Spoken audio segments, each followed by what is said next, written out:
Boa noite a todos, meus irmãos, minhas irmãs.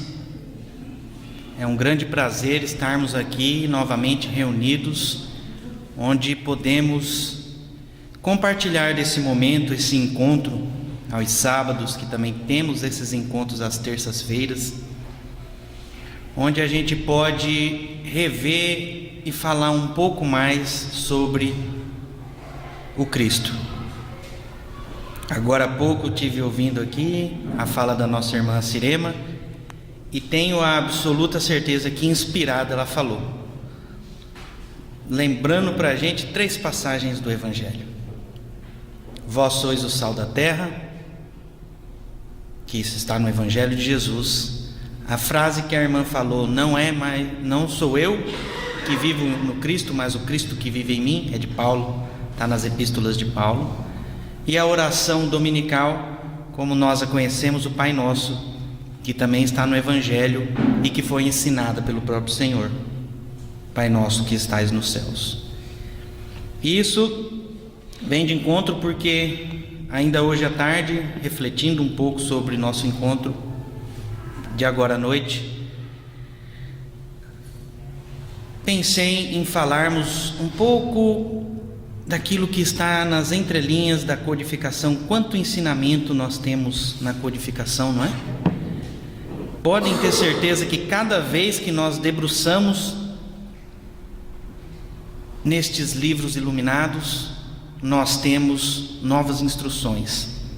Se 1000 vezes lermos o Livro dos Espíritos, se 10.000 vezes lermos o Evangelho segundo o Espiritismo, 10.000 novas instruções e lições nós temos a aprender.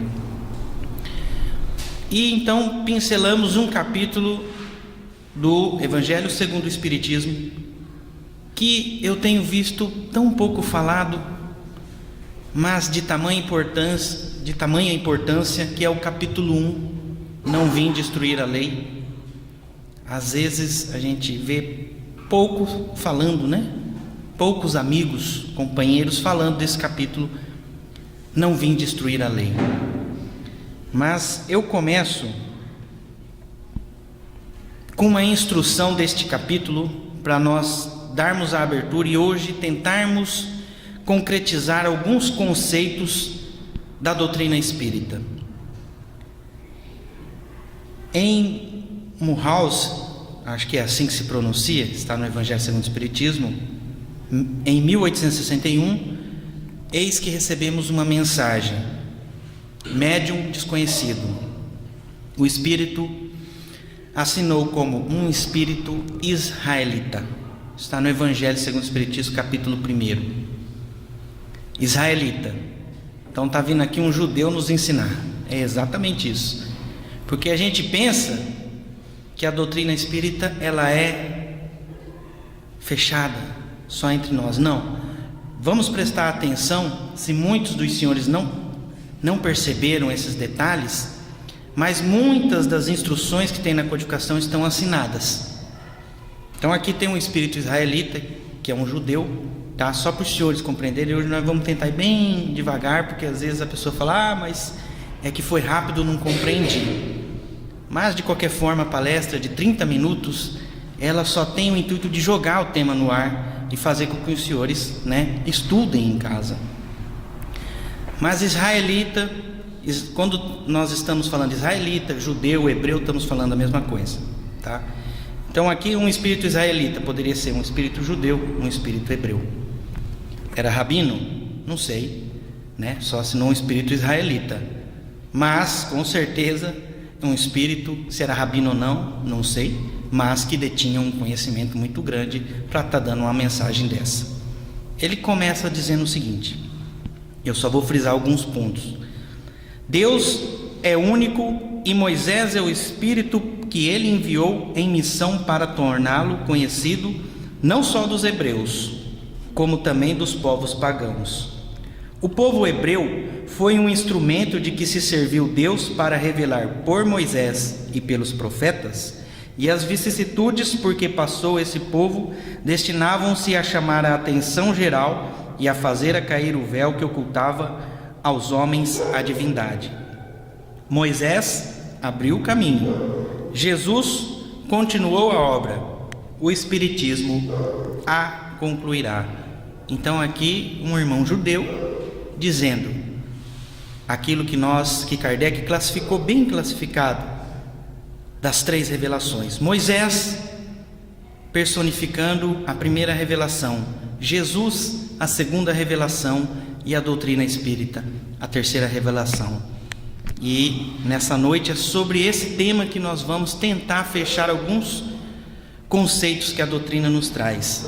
No capítulo 1, não vim destruir a lei, lá no subtema, no tema seguinte, é as 3 revelações. É um tema interessante de nós analisarmos, porque às vezes dentro do próprio movimento espírita, muitos amigos, ainda que estejam estudando, ainda têm um pouco de dificuldade na assimilação das 3 revelações. O que quer dizer as 3 revelações e o que o Espiritismo representa dentro dessas 3 revelações? Ele também é uma revelação? Então a gente vai tentar fechar um conceito amplo, tá? Porque a nossa intenção é também passar aos amigos conhecimentos para que os próprios amigos passem isso adiante, não só entre os núcleos espíritas, mas em conversa com quaisquer aqueles que queiram compreender um pouco mais dessa mensagem iluminada. O Evangelho segundo o Espiritismo nos coloca então a primeira revelação e coloca ali para nós uma passagem do Evangelho de Mateus, em capítulo 5, versículo 17. Não penseis que eu tenha vindo destruir a lei ou os profetas. Não os vim destruir, mas cumpri-los. Porquanto em verdade vos digo que o céu e a terra não passarão, sem que tudo que se acha na lei esteja perfeitamente cumprido, enquanto reste um único iota e um único ponto. Então, quando Jesus, aqui presente entre nós, encarnado, vem nos colocar isso: não penseis que eu vim destruir a lei ou os profetas, mas vim dar cumprimento. Então, colocando da primeira revelação, que hoje nós conhecemos como o Antigo Testamento. E aí agora eu vou explicar para os senhores detalhadamente, para ver se a gente consegue fechar esses conceitos.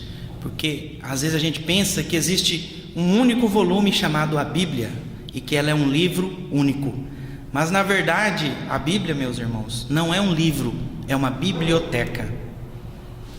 Então, na classificação aceita e conforme as revelações trazidas, nós temos dentro da Bíblia duas grandes partes: o que nós conhecemos como o Antigo ou Velho Testamento, que é formado pelo Pentateuco de Moisés, que é Gênesis, Êxodo, Levítico, Deuteronômio, Números e Deuteronômio, pela ordem são esses, e os profetas. E aí tem a classificação dos profetas maiores, dos profetas menores. Nós não vamos nos aprofundar nesses conhecimentos, mas só para a gente ter esse conhecimento do que é o Antigo Testamento. E a outra parte, conhecida como o Novo Testamento, a Boa Nova, que é formado pelos Evangelhos de Jesus, que são 4. Evangelho de Jesus segundo Mateus, que era Levi, nós sabemos, Levi chamado de Mateus. Evangelho de Jesus segundo Marcos, segundo Lucas e segundo João. Então temos os 4 primeiros evangelhos de Jesus no Novo Testamento: Mateus, Marcos, Lucas e João. Lucas, ainda discípulo de Paulo, e se hoje der tempo nós vamos falar uma beirinha de Paulo, porque Paulo demandaria um estudo muito mais complexo, tá? Mas se der tempo a gente ainda fala alguma coisinha sobre ele. Lucas, que era discípulo de Paulo, Marcos também discípulo de Paulo. Lucas ainda escreve o Atos dos Apóstolos. Aqueles que quiserem mais informações sobre como tudo isso ocorreu, tenham um livro, adquiram um livro de roteiro obrigatório nos nossos estudos. Dois livros, aliás, eu vou indicar. Os 2 psicografados por Francisco Cândido Xavier. Primeiro, há 2000 anos, e o outro, Paulo e Estevão. Tenham esses livros em casa e estudem. muito conhecimento a gente consegue tirar desses livros. Então, voltando, só para a gente fazer um conceito geral, para depois a gente ler com calma o que está escrito no capítulo 1 do Evangelho segundo o Espiritismo. Então, eu falei para os senhores dos 4 primeiros Evangelhos de Jesus: Mateus, Marcos, Lucas, João. Lucas ainda escreveria o Ato dos Apóstolos. Depois, pela sequência, temos as cartas de Paulo. Ainda vamos falar um pouquinho que seja de Paulo.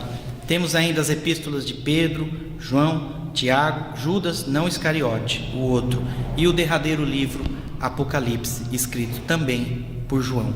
E assim nós temos o fechamento da Bíblia, tá? O Espiritismo se embasa em qual desses livros? Sobretudo sobre o Novo Testamento. E nós vamos explicar aqui. O Evangelho vai explicando para a gente como que ele se baseia e por que ele se baseia. Mas voltando, estávamos falando da primeira revelação. E Kardec nos pontua o seguinte: na lei mosaica há 2 partes distintas: a lei de Deus, promulgada no Monte Sinai, e a lei civil ou disciplinar, decretada por Moisés. Uma é invariável, a outra apropriada aos costumes e ao caráter do povo. Se modifica com o tempo. A lei de Deus está formulada nos 10 mandamentos seguintes. Eu não vou ler eles, creio que a maioria dos irmãos já conhece, ainda que por cima, os 10 mandamentos. Aí ele continua a instrução, Kardec. É de todos os tempos e de todos os países essa lei, e tem por isso mesmo caráter divino. Todas as outras são leis que Moisés decretou, obrigado que se via a conter pelo temor um povo de seu natural, turbulento e indisciplinado, no qual tinha ele de combater arraigados abusos e preconceitos adquiridos durante a escravidão do Egito. A lei do Antigo Testamento teve em Moisés a sua personificação. A do Novo Testamento tem-na no Cristo. O Espiritismo é a terceira revelação da lei de Deus, nos informa Kardec. Então aqui a gente fecha o nosso conceito da primeira, da segunda e da terceira revelação. A primeira revelação, conforme nos diz aqui, colocada ali no Antigo Testamento, que às vezes muito a gente ouve dizer, é a palavra de Deus, mas temos que ter cuidado na hora de interpretar. Seria melhor classificarmos da seguinte forma: quanto ao Antigo Testamento, a primeira revelação, melhor classificada por Kardec, contém a palavra de Deus. É diferente eu afirmar, eis aqui a palavra de Deus, do que falar, aqui contém a palavra de Deus. Kardec nos informa que há 2 partes distintas: aquelas que realmente são a luz divina e aquilo que é de natureza meramente disciplinar, meramente civil. Então, com o intuito do quê? De disciplinar aquele povo que ainda passava por todo aquele acontecimento, saindo da escravidão, ainda no deserto. Então, a gente tem que saber, sobretudo nós espíritas, a diferenciar essas partes. O que é a palavra de Deus e o que são leis meramente disciplinares, tá? Essa é, em termos bem superficiais, a primeira revelação. Aconselho os senhores, chegando em casa, estudem o Evangelho segundo o Espiritismo ou esses livros que eu indiquei. Segunda revelação, conforme o Evangelho segundo o Espiritismo. Na segunda revelação, nós temos o advento do Messias, do Cristo, Jesus de Nazaré. Então, vamos aqui fazer uma abordagem para a gente tentar colocar qual que é a visão que a doutrina espírita nos dá acerca de Jesus, que vem trazer à humanidade, desce na terra e traz a luz da segunda revelação de Deus, né? Porque eu acho que não é uma dúvida recorrente entre nós espíritas sabermos que toda a nossa doutrina está embasada em Jesus, mas temos que ter uma interpretação mais aprofundada de Jesus, porque a doutrina espírita nos possibilita uma visão concreta do Mestre amado, de Jesus. O que representa Jesus para a terra? o que o Espiritismo diz de Jesus. Então são conceitos que são importantes para nós espíritas delimitarmos. Então eu começo as nossas informações ali pela Revista Espírita. Caso os senhores não sabem, além, e é um material excepcional e muito rico de informações, não somente a codificação espírita, formado de Livro dos Espíritos, Livro dos Médiuns, o Evangelho segundo o Espiritismo, Céu, Inferno e Gênese. Às vezes as pessoas falam, não, a codificação espírita são só esses 5 livros. Mas tem outros livros de Kardec, como o que é o Espiritismo, Obras Póstumas e essa riquíssima doutrina que foi colocada em compêndios, que deu-se o nome de Revista Espírita.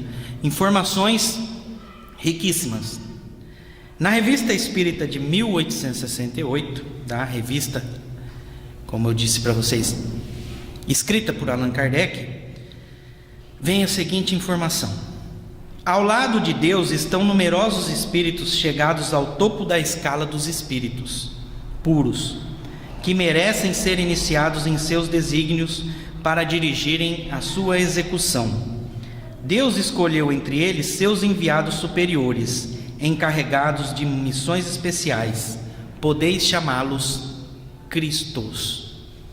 Então a gente aprende lá no Livro dos Espíritos, naquele estudo primeiro que temos sobre a progressão dos espíritos, que saímos da classe de espíritos imperfeitos, depois migramos para a segunda classe dos espíritos bons, até chegarmos um dia chegaremos na classe dos espíritos puros, né, que tem a perfeição máxima. E aí a gente pensa que chegando à classe dos espíritos puros, acabou. Não. Entre eles ainda há aqueles escolhidos para dirigirem o universo, para ajudarem o Criador Supremo a dirigirem os destinos de todos os orbes no universo infinito. É como se fosse, fazendo uma comparação, um presidente que delega poderes a ministros. Então, é normal que estados que tenham um governante, ele delegue seus poderes a ministros que vão fazer as vezes. Então, só para a gente compreender, é assim: na direção do universo, Deus escolhe entre os espíritos puros e perfeitos aqueles que vão representá-lo. É o que coloca aqui. E aí continua: os Messias, seres superiores, chegados ao mais alto grau de hierarquia celeste, depois de terem atingido uma perfeição que os torna infalíveis daí por diante, e acima das fraquezas humanas, mesmo na encarnação, admitidos nos conselhos do Altíssimo, recebem diretamente sua palavra, que são encarregados de transmitir e fazer cumprir. Verdadeiros representantes da divindade, da qual tem o pensamento. É entre eles que Deus escolhe seus enviados especiais, ou seus messias, para as grandes missões gerais, cujos detalhes de execução são confiados a outros espíritos, encarnados ou desencarnados, agindo por suas ordens ou sob sua inspiração. Então, o que está nos colocando aqui? Que dentre esses espíritos puros, que são os Messias ou os Cristos, a palavra Cristo quer dizer ungido ou escolhido, então por isso ficou sendo conhecido Jesus o Cristo.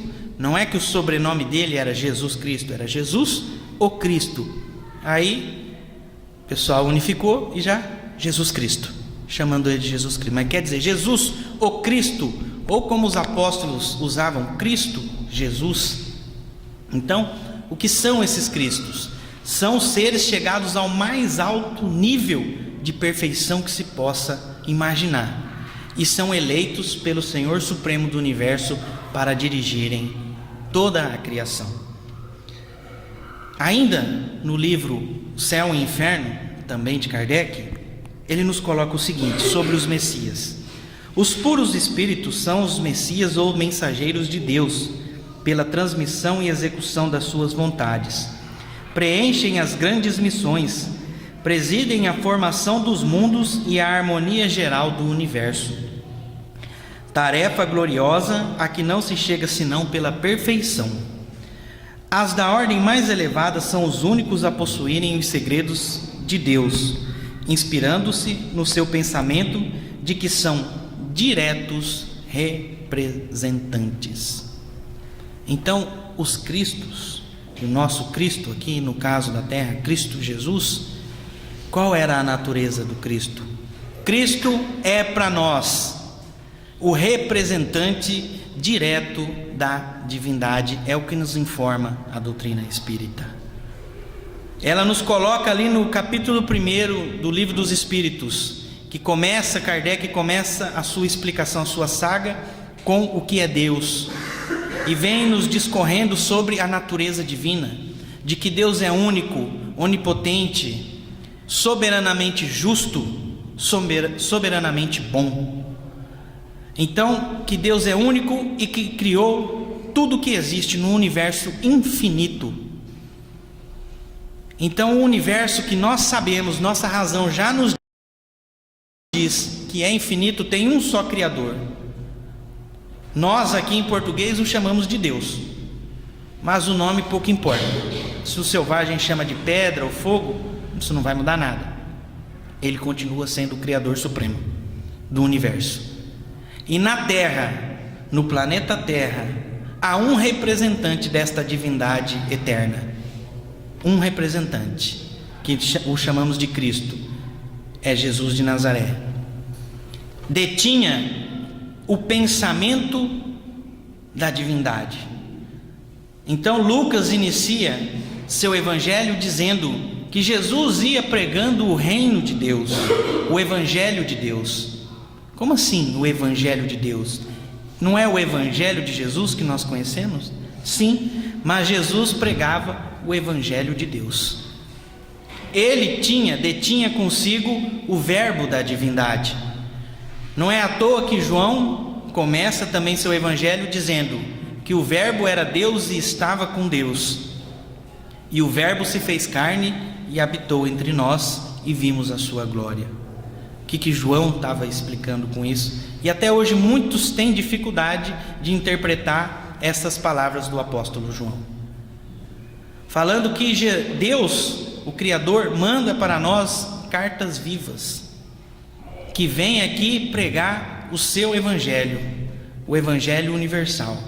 E essa carta viva era seu representante direto, ou até em outras classificações já ouvi dizer também boa, era o médium de Deus, aquele que intermediava diretamente o pensamento de Deus, Jesus.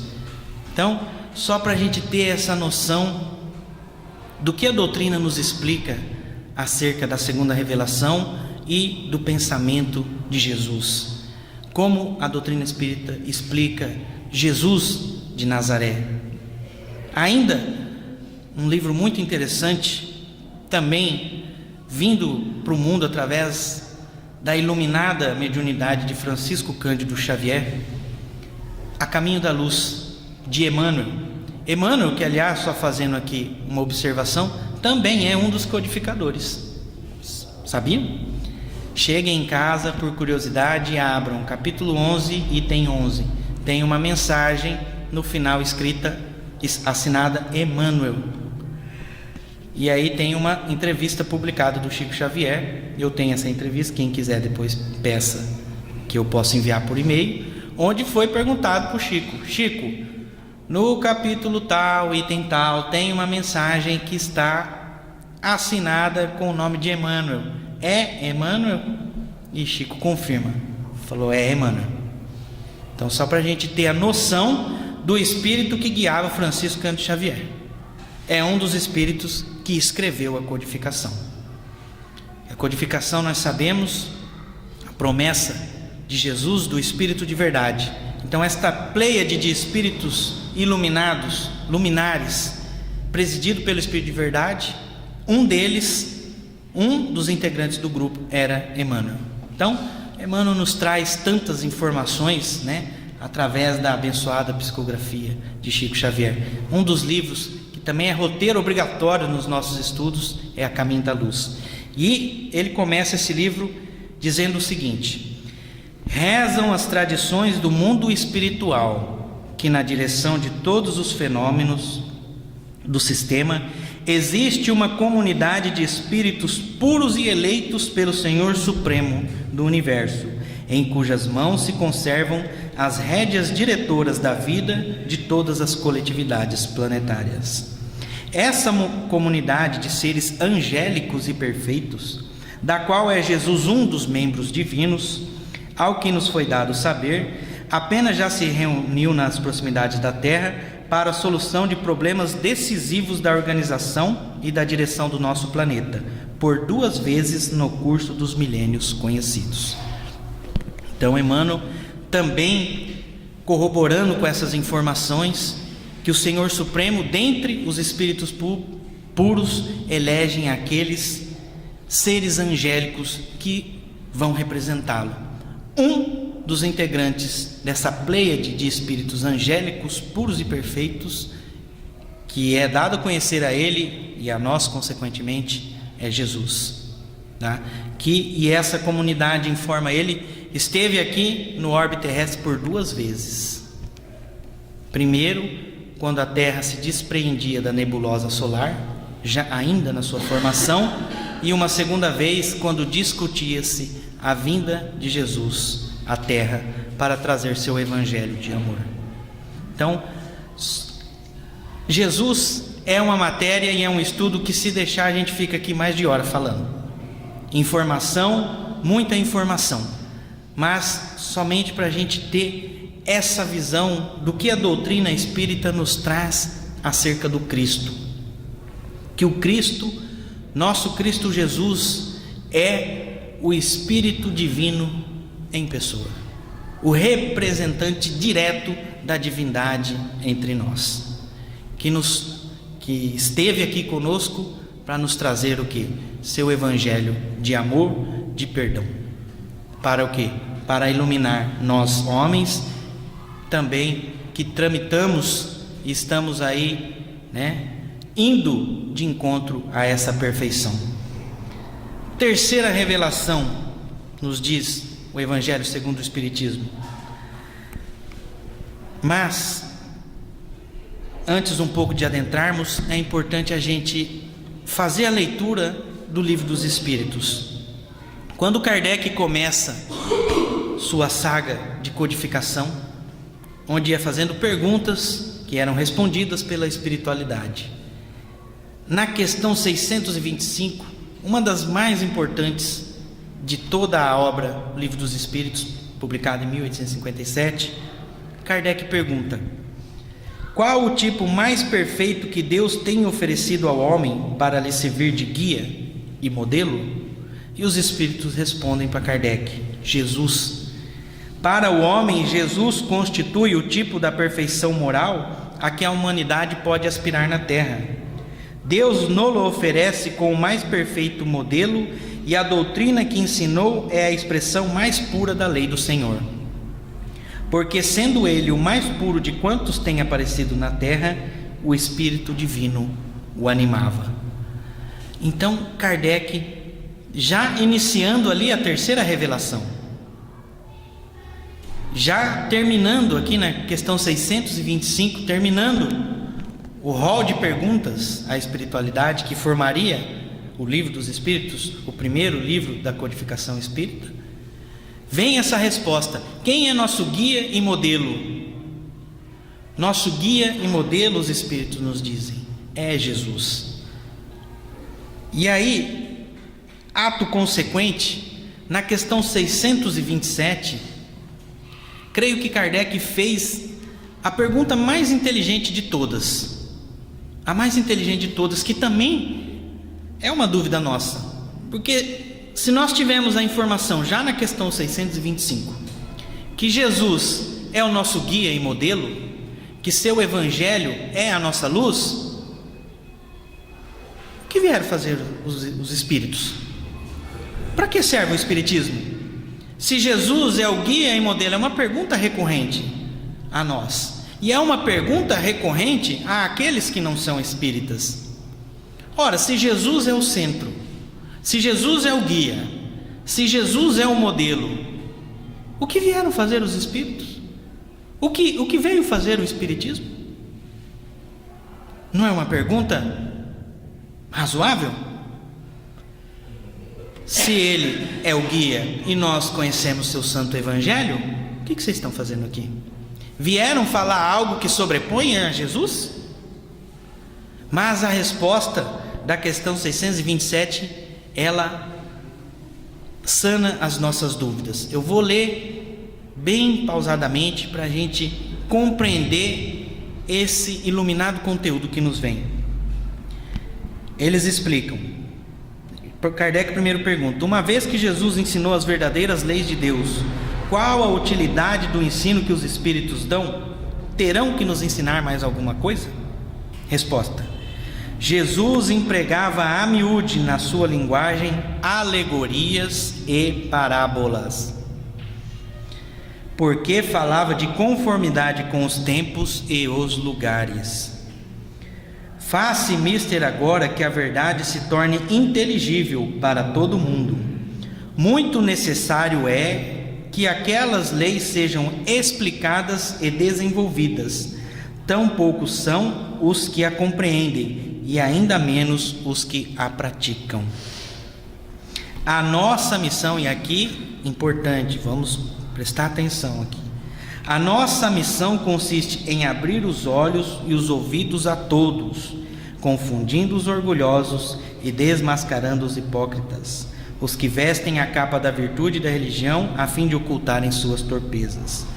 O ensino dos espíritos tem que ser claro e sem equívocos, para que ninguém possa pretextar ignorância e para que todos os possam julgar e apreciar com a razão. Estamos incumbidos de preparar o reino do bem que Jesus anunciou. Daí a necessidade de que a ninguém seja possível interpretar a lei de Deus ao sabor de suas paixões, nem falsear o sentido de uma lei toda de amor e de caridade.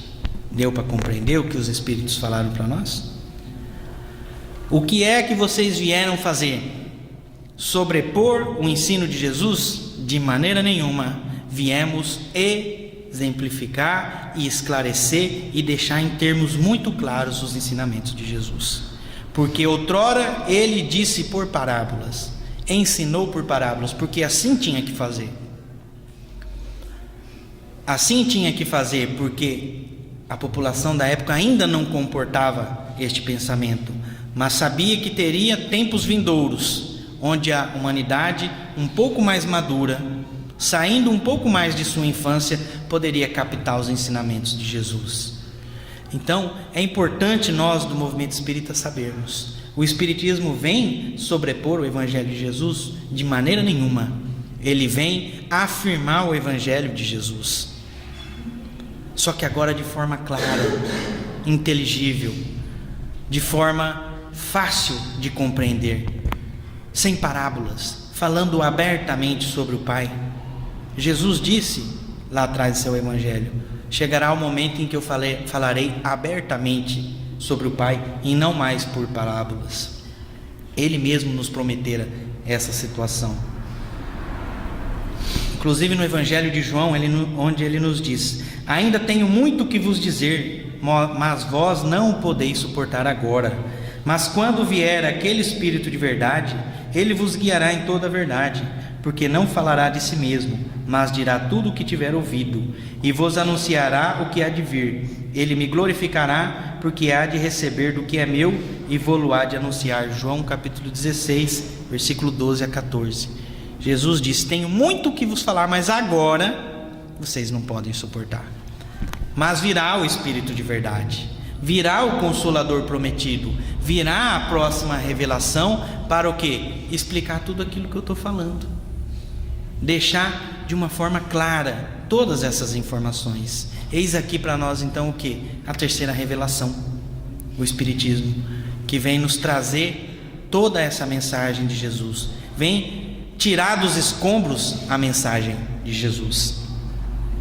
Ali no Evangelho ele fecha, no Evangelho segundo o Espiritismo: assim como o Cristo disse, não vim destruir a lei, porém cumpri-la, também o Espiritismo diz, não venho destruir a lei cristã, mas dar-lhe execução. Nada ensina em contrário ao que ensinou o Cristo, mas desenvolve, completa e explica, em termos claros e para toda a gente, o que foi dito apenas sob forma alegórica. Vem cumprir nos tempos preditos o que o Cristo anunciou e preparar a realização das coisas futuras. Ele é, pois, obra do Cristo, que preside, conforme igualmente o anunciou, a regeneração que se opera e prepara o reino de Deus na terra. Então, esse capítulo, encerrando ele, nos colocando que assim como Cristo disse, eu não vim destruir a lei, a primeira revelação, o Espiritismo, que é a terceira revelação, fala, eu não vim destruir a mensagem do Cristo, muito pelo contrário, viemos confirmá-la, viemos retirá-la dos escombros, para o quê? Para colocá-los para o mundo de uma forma muito mais clara e muito mais ampla. Então assim a gente consegue, ainda que por cima, fechar a instrução que nos é dada no Evangelho segundo o Espiritismo, capítulo 1, das 3 revelações: Moisés, Cristo e o Espírito de verdade. Volta: Moisés, Cristo e o Espiritismo, presidido pelo Espírito de verdade. Então assim a gente fecha as 3 revelações, sabendo que o Evangelho de Jesus é a nossa base. Todo o ensinamento dos Espíritos não vem revogar o Evangelho de Jesus, muito pelo contrário, vem confirmá-la. E somando também grande contribuição aos 4 Evangelhos de Jesus, o Novo Testamento nos apresenta as cartas de Paulo. Muito se fala de Paulo e da missão de Paulo. Falei que a gente ia falar, não temos tempo para isso, mas apenas pontuando que Paulo, antes de ser Paulo, era Saulo, doutor da lei, judeu, que perseguia os cristãos. Leiam a obra Paulo e Estevão e vai ter uma informação muito mais detalhada, que mais para frente encontra o mestre em espírito, e a partir daquele momento ele começa a ser um cristão. E suas cartas, que a obra vinda através das mãos de Chico Xavier nos explica que ainda naquela divulgação do cristianismo primitivo, Paulo, já quase sucumbindo com as forças, porque eram muitas viagens, não tinha internet, não tinha telefone na época, no cristianismo primitivo, Jesus aparece para Paulo e fala para ele que ele poderia socorrer a todas as igrejas pelo poder do Espírito. Paulo não entende, e aí Jesus esclarece, está no livro, Paulo e Estevão esclarece: podereis atender a todos através de cartas. Doravante, Estevão estará mais aconchegado de ti, transmitindo os meus pensamentos. Então assim nascem as cartas de Paulo, que são as epístolas que conhecemos na Bíblia. Epístolas de Paulo, que conforme nos orienta Emmanuel, são pensamentos de Jesus.